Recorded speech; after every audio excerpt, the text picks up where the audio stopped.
O Vaticano publicou um documento sobre aparições de extraterrestres em todo o mundo no decorrer da história. O Vaticano até então permanecia reservado e não revelava se esses registros realmente existiam ou não, mantendo um véu de mistério sobre esse assunto.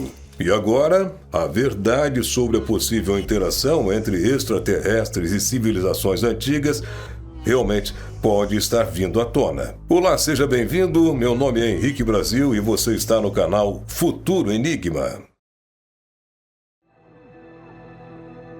Esta cidade poderosa é conhecida por manter segredos muito bem guardados, mas algumas histórias muito sinistras vieram à tona e um novo protocolo oficial publicado pelo Vaticano poderá ter até mesmo um impacto no mundo inteiro. Os avistamentos de fenômenos estranhos e até supostos contatos com seres de outro mundo estão se tornando cada vez mais comuns, a ponto de serem noticiados pela grande mídia e investigados por algumas de nossas maiores instituições, como é o caso do Congresso americano. Coincidência ou não, o Vaticano acabou de emitir um novo protocolo para avaliar e reconhecer possíveis fenômenos sobrenaturais. Esta situação surgiu em meio a um vasto histórico de discussões e polêmicas que envolvem o escritório central da Igreja Católica, uma das organizações mais poderosas do mundo, e o possível acobertamento de incidentes com OVNIs e extraterrestres. De acordo com teóricos da conspiração, essas ocorrências poderiam incluir conversas entre papas e seres extraterrestres e levar a novas interpretações de fenômenos conhecidos e canonizados pela Igreja, como é o caso das aparições da Virgem Maria. Existe uma suspeita de que as novas normas estejam querendo encobrir alguma revelação que poderá ser feita a qualquer momento. As novas diretrizes que irão avaliar a veracidade dos eventos sobrenaturais foram divulgadas por um documento emitido no último dia 17 de maio de 2024.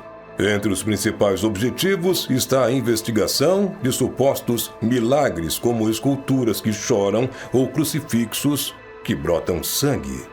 Fenômenos como estes não são comuns, mas você provavelmente já deve ter ouvido falar sobre algo parecido ao longo de sua vida.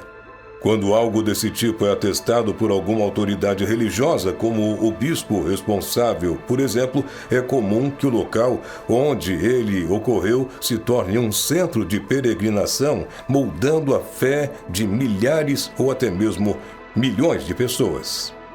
E foi pensando nisso que o Vaticano resolveu mudar a forma como esses fenômenos eram investigados.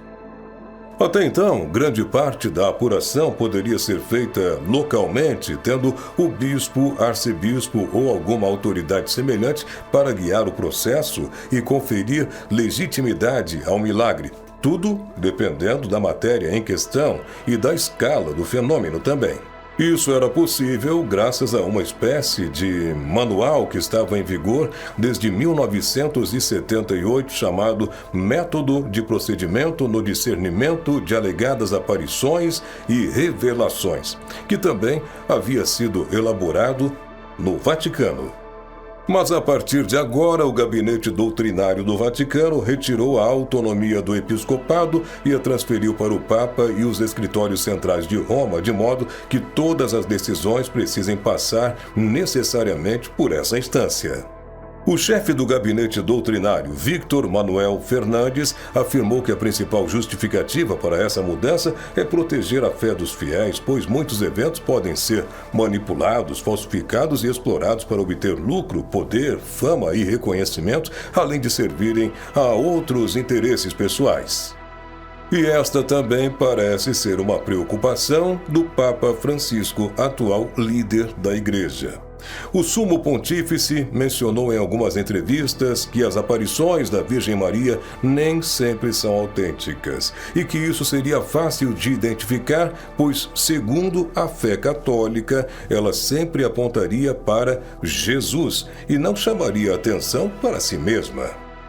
O documento recém-publicado cita o exemplo das supostas aparições sobrenaturais de Nossa Senhora em Amsterdã nas décadas de 1940 e 1950, que foram consideradas inválidas em 2020 devido a diversos veredictos conflitantes. Mas, além disso, existem muitos outros casos em que fenômenos aparentemente transcendentes foram desmascarados, revelando fraudes ou até explicações naturais para algo que parecia até então extraordinário. Nessas novas normas, há várias menções de aparições, visões e revelações que são moldadas pela fé, por estarem inseridas em um contexto religioso, mas que poderiam facilmente ser confundidas com observações de seres de luz que estão ocorrendo ao redor do mundo e que podem ser identificadas, entre outras coisas, como OVNIs e até mesmo extraterrestres. As interpretações dos ufólogos e entusiastas podem ser ainda mais intrigantes. O fato de o Vaticano publicar um conjunto de normas como estas, neste momento, pode indicar que estamos próximos de vivenciar um incidente sem precedentes que poderia abalar a estrutura das crenças e religiões em todo o mundo, como a possível constatação da existência de vida inteligente em outros planetas. Seguindo essa perspectiva, a Igreja já teria um histórico repleto de incidentes ufológicos que supostamente foram mascarados com elementos de sua doutrina. Você já ouviu falar dessas histórias? Pois eu vou te contar algumas delas. Mas antes, colabore conosco deixando aqui o teu like, te inscrevendo no canal e no final do vídeo deixando teu comentário aqui abaixo. Valeu!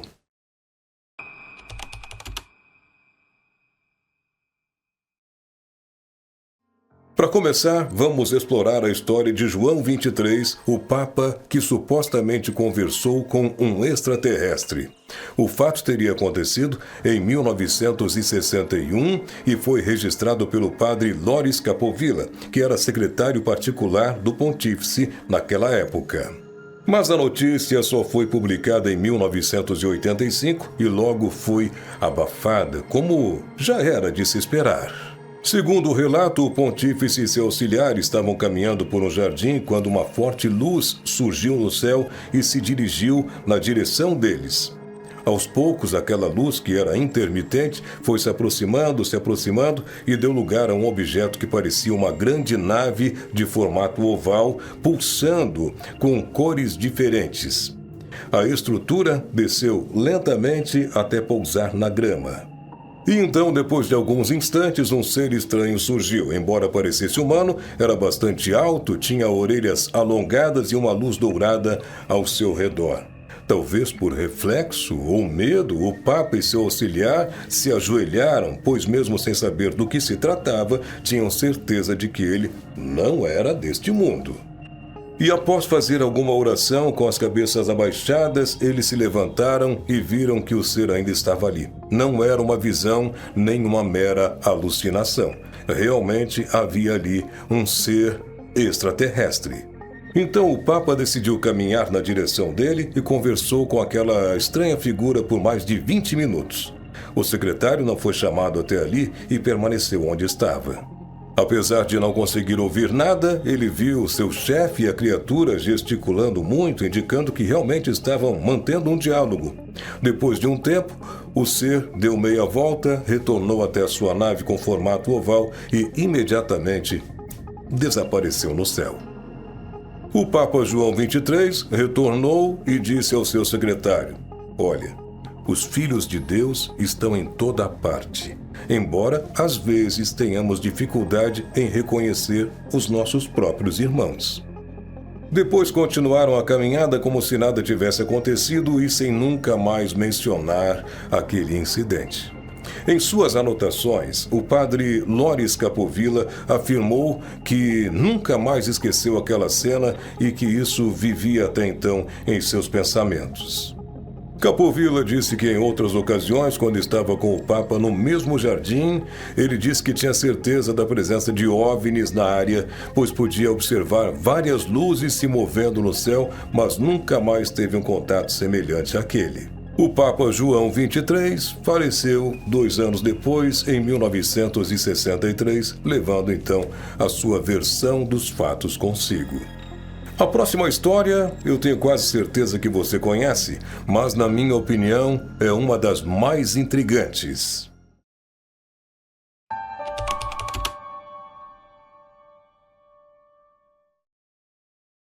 Em 1917, Portugal estava num contexto bastante complicado.